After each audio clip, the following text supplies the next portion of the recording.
Good morning, everybody. Welcome to the AAFLFC podcast. I'm delighted to have with me as my guests this morning, Monsieur Sylvain Lavoie, the Executive Director of the Centre de la Francophonie des Amériques in Quebec, and my dear colleague, Joseph Dunn, who is a member of the advisory board of the AAFLFC. Monsieur Lavoie is an Acadian from Fredericton, and he has been the executive director of the Center for the Francophonie des Amériques since October of 2020. He holds a master's in public administration and a bachelor's degree in interdisciplinary studies from the University of Moncton. He has worked for 20 years in education, in Francophone education in New Brunswick. And before coming to the Centre, he was the Director of Strategic Communication and Public Affairs at the Association for Francophone and Anglophone Educators of New Brunswick. In the course of his career, Mr. Lavoie has managed, in collaboration with provincial and national partners, several programs at the national level on official languages: Explore, Odyssée, and Destination Creek. National correspondent for New Brunswick to the Conference of Ministers of Education from states and governments of the Francophonie. He also represented his province at the Second World Forum of the French language held in Liège, Belgium. He represented the Association of Educators from New Brunswick at the advisory committee of the Francophonie Internationale and Multilateral in New Brunswick. Very involved in the community, he has collaborated regularly with several organizations, Acadian and Francophone organizations of the province, and has belonged to several advisory boards, of which two are the Community Center of St. Anne and Radio Fredericton. So, Monsieur Lavoie, I'm delighted to have you here with us this morning. And now I'm going to turn this over to my colleague, Joseph, and allons-y.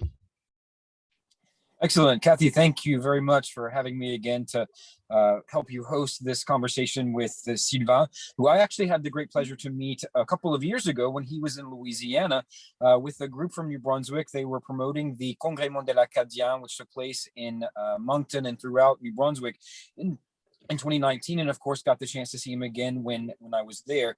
So his work as an advocate for Francophone initiatives, both in education and through all of these international kinds of events is very well known throughout Canada and even here in Louisiana. So Sylvain, it's great to see you again. So what led you first to be interested in being an advocate for the French language and Francophone culture? How did you find your way into that work? Well, first of all, thank you very much for having me this morning. I'm really pleased to be with you this morning. I had a chance to talk with your people. So yeah, Joseph, though, when talking about the French language and my advocacy into that, I got to say, I grew up in the Edmundston area, located in the northwest of New Brunswick, Canada, and are really close of the border of the province of Quebec and the states of Maine. And I've been fascinated and interested by the diversity of the French-speaking world. Part of my family actually moved to New England in the 60s and 70s for work, and some of them still living there. And my father used to work in Madawaska for years. So very early in my life, I wanted to get involved and work and to know more a bit about the French language. And after my degree at University of Moncton in Edmundston, I moved to Fredericton to work for the Francophone sector of the Department of Education. And in Fredericton, I really discovered the reality of living in a minority context. And I got to say that was a turning point in my commitment into the promotion of the French language. At the Department of Education, I was actually asked to coordinate, for example, the Provincial French Proud Week, in the Francophone schools in the province. So with that initiative, I had the opportunity to meet and work with teachers, partners, stakeholders, students who had one thing in common, the promotion of the French language and the Acadian and Francophone culture. So also at the Department of Education, Kathy, you said about, I worked with was responsible for the National Official Languages Program in New Brunswick. I also worked for represent New Brunswick at the International Francophonie Conference of Ministers of Education of the states and government of the Francophonie, and also created in New Brunswick the provincial debate tournament for high school students. So I got involved in many ways in the Francophonie field and world, and I really wanted to promote that that language and that culture. Like you said, after 15 years at the department, I started working for the New Brunswick Francophone Teacher Association as Director of Communication. And with the Teacher Association, I really had the opportunity to defend and to promote the rights of Francophones with different stakeholders of the Acadian communities. I was more in a really fighting mode, like I said, as a lobbying group. So I've been involved as well with the French community radio station as radio host and as a board chair. So like you see, I've been involved in many ways in the development of the community, and I feel blessed today to have been around, all these people and organizations which really define who I am right now and my commitment in the promotion of the French language and the Francophonie. Excellent. So all of that background, it was a perfect and natural route to bring you to the Centre de la Francophonie des Amériques, because it all combines there, all this advocacy work and the connection throughout Canada and throughout the Francophone world, and just the role that the Centre plays for all of the French speakers here in the Americas, which is just great for you. So again, congratulations. When I was absolutely thrilled when I saw your nomination, I was like, yay, it's somebody that I've interacted with, someone that I know, and someone that I think will just bring an excellent dynamism to the Centre. So tell us about your work there. Obviously you started in the middle of the pandemic, so it's a very challenging time for you. And how are you navigating through that?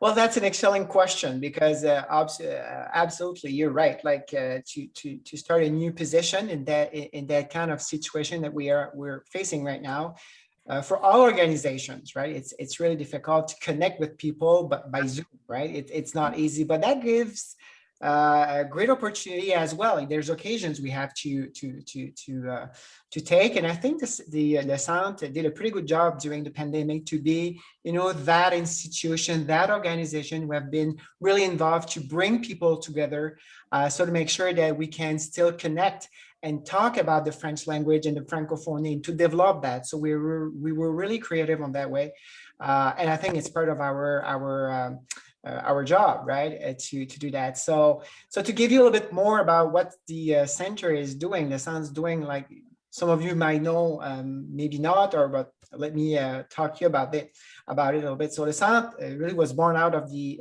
Quebec's government desire to serve as a galvanizing force for the Francophonie des Amériques. And the foundation of the Centre was a clear signal from the Quebec's government to serve as a leader that unifies and engages communities of Francophones and Francophiles in the Americas, while respecting its partners and the richness of their differences. And so we do report to the minister responsible for Canadian relations and the Canadian Francophonie, Sonia Lebel. And since 2008, our mission is to promote and host an exciting Francophonie to secure a bright future for the French language in today's cultural diverse landscape. So the Centre focuses its initiatives on the social development for Francophones of Francophone communities by strengthening and enriching relations among them, and by leveraging the contribution of the Francophone. So how do we do that, right? That's the next question I'm sure, Joseph, you want to ask me. So let's say the lessons develop different program, resources, activities, context, and competition based on our fundamental values. Everything we do reflects the commitment that the French language and to the promotion of a diverse Francophonie in the Americas. So we do promote creativity, new ideas, solidarity, and cooperation. We also founded La Bibliothèque des Amériques in 2014 to make French language literature available and accessible. It's a great, if you've never seen the Bibliothèque des Amériques, I urge you, I urge you to go and see that, because it's a catalog of 15,000 ebooks by Francophone authors of the Americas. We do also have different programs like reading club, and there's a teachers area with resources for elementary and high school French first, second, and foreign language teachers. So it's all free, and it's accessible, it's available for everyone. You just have to be member of the Centre de la Francophonie. So it's a great opportunity for teachers actually to have materials in French, so they can teach, they can help their students to learn more and to read in French as well. So we do produce, we produce a lot of activities and products and initiatives, and we want to continue to develop the Francophonie des Amériques with more people all across the Americas, including, of course, the United States. Excellent. And so you mentioned being a member of the Centre, and I'd just like to mention and reiterate that is free. You just go online to the website and you sign up and you become a member, and then you have access to all of these the resources, all of these resources, videos, and all of those kinds of things. And I think I'll mention that one of the main focuses of the Centre is the age group between 18 and 35. And this idea of creating these networks among students and young professionals and young people from Canada all the way down into South America, including the Caribbean and those areas. And this whole idea of connecting people and creating these networks, I see myself comment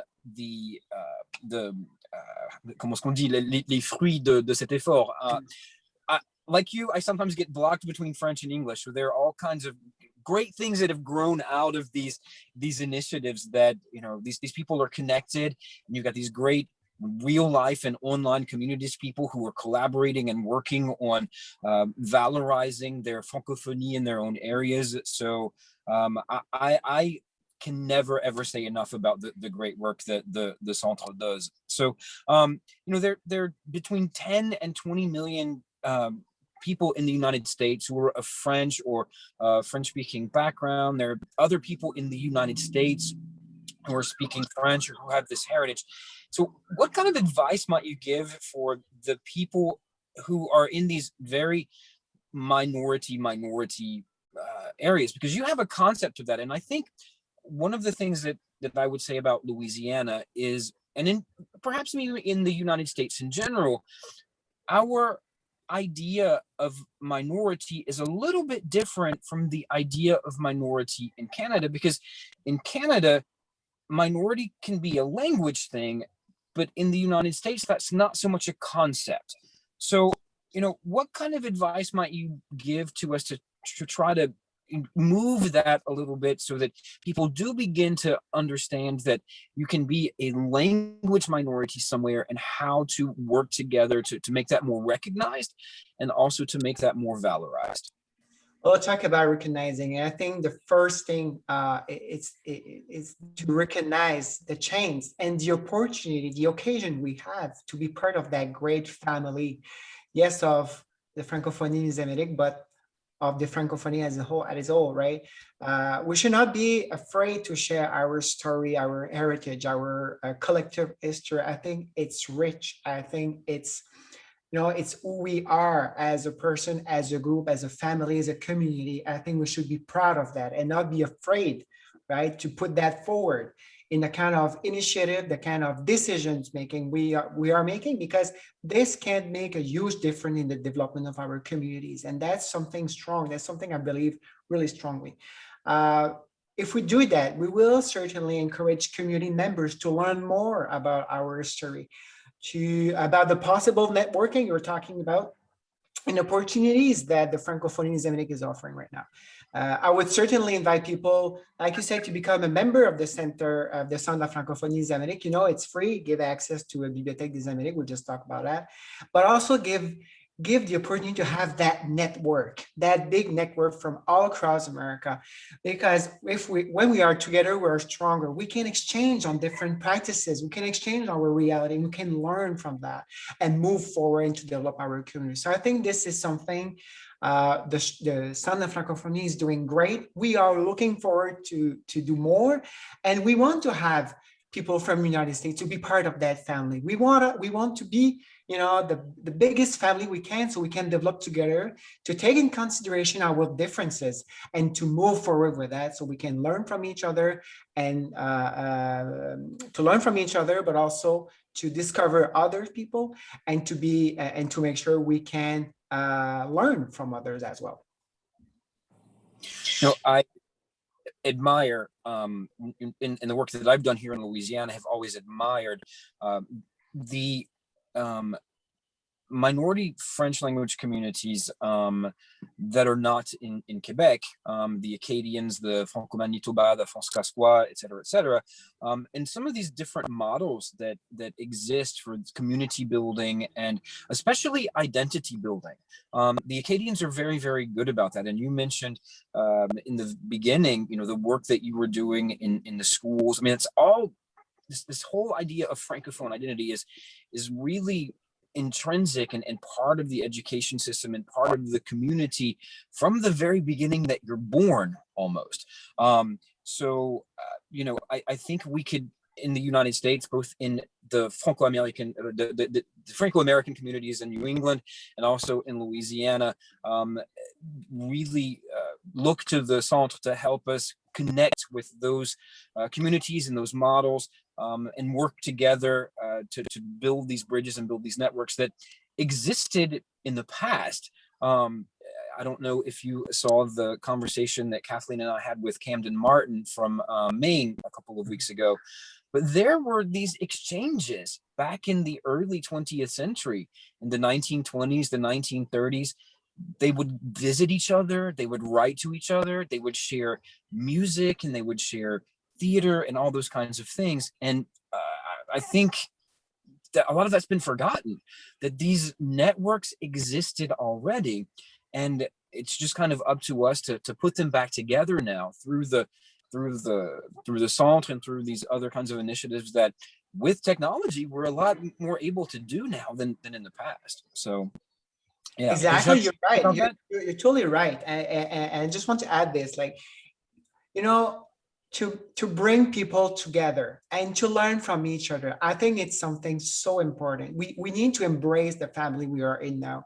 And the Francophonie Zémanique is something, you know, we are working since 2008. So we're kind of a young organization. We still have, you know, a lot of work to do, but that's, you know, that's so interesting, because every time we're putting in place a new initiative, we see more people coming that wants to work with us, and that's great. That's exactly what we want, and we want more, you know, people from the United States to be part of that family, to be part of that energy, so we can, you know, learn more about your history, about the history of Americans, and from there, you know, what can we do together? What can we build together? And this is, I think, an exciting project that we have to do now. So let's put that together. Let's put all those information, ideas, situation, and make things something great with that. Sure.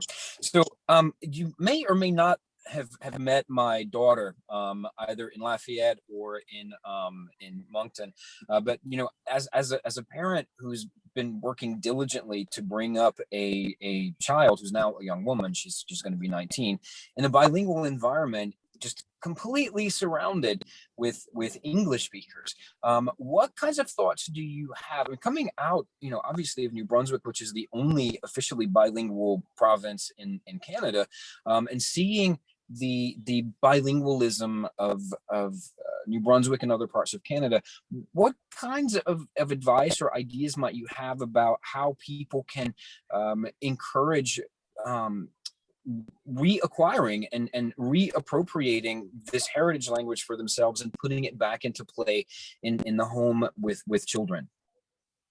Well, that's an interesting question. As okay, you do have a lot of great questions. I really want to say that I do believe that well, bilingualism is something that, well, I grew up like you said in New Brunswick, so this was kind of part of my history, but I see more and more growing interest for the French language for many reasons.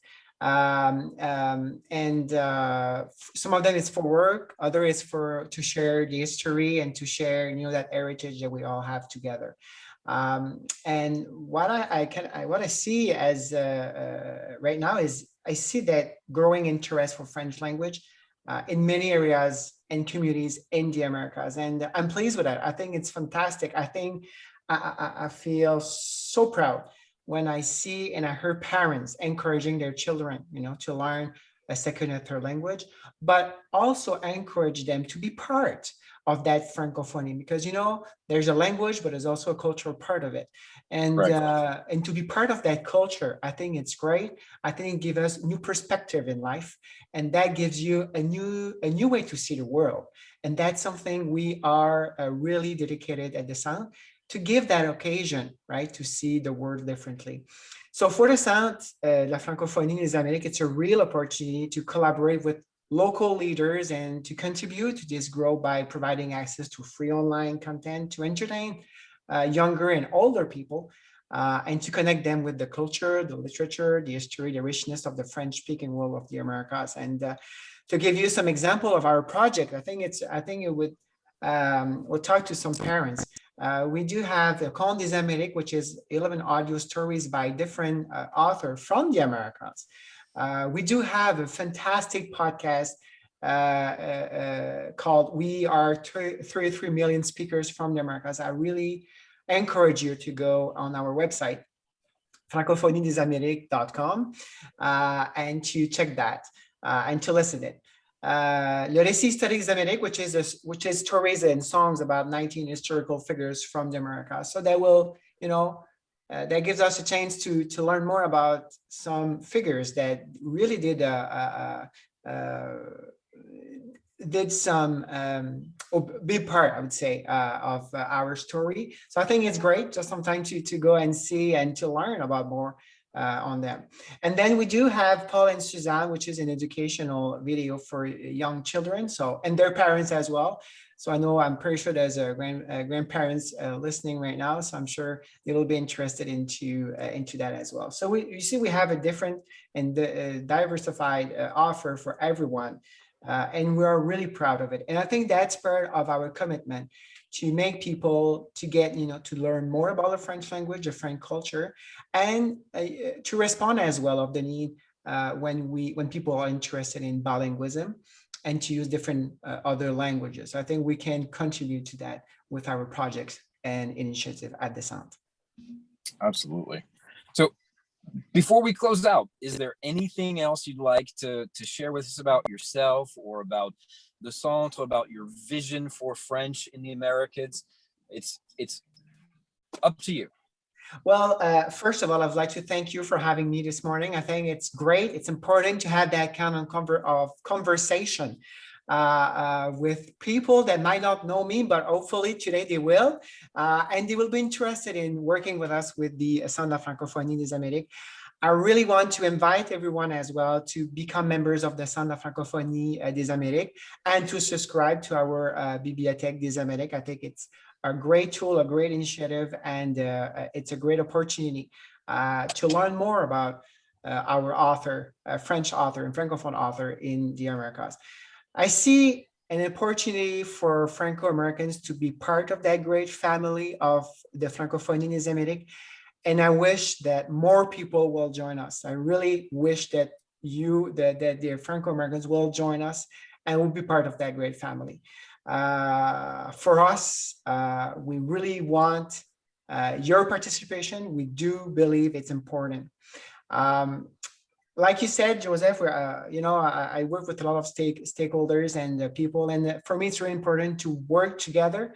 So let's work together and to fully develop our communities and to develop this Francophonie des Amériques. I do believe together we are stronger and we can make things happen. So let's make this happen. Let's make that great family of Francophonie des Amériques happen, and let's be part of it. Je suis tout à fait d'accord avec toi, mon ami. I'm completely 100% with you on that sentiment. So, Sylvain, thank you so very much for joining us this morning for this little chat. And hopefully very soon we'll be able to see each other again in person, either in Quebec or here in Louisiana, or maybe even somewhere in between. So again, thank you very much for all of the work that you do. Please give all of my salutations to your great team of people that you work with, who I've known for years and who are also great friends and collaborators. And I know that you're surrounded with a great team of people who are helping you and working with you, not only there at the Centre, but throughout Canada and throughout the Americas. So thank you very much. And I'll do that for sure. And hopefully we'll be able to all meet each other somewhere. But please, hopefully it's going to be sooner than later. Great. Thanks so much. Thank you so much, Joseph, for being here with us today. And thank you so much, Monsieur Lavoie, for joining us. You do wonderful work for all of us. It's an inspirational story, the story not only of French in North America and in the world, but also the story of your organization. I know all of us wish you, I guess, bonne continuation. And, we look forward to hearing and seeing more of your activities and programs here in the U.S. So on that note, thank you so much for taking the time this morning. And I won't say au revoir, I'll say à la prochaine. À la prochaine. Merci beaucoup. À la prochaine. À la prochaine. Au revoir.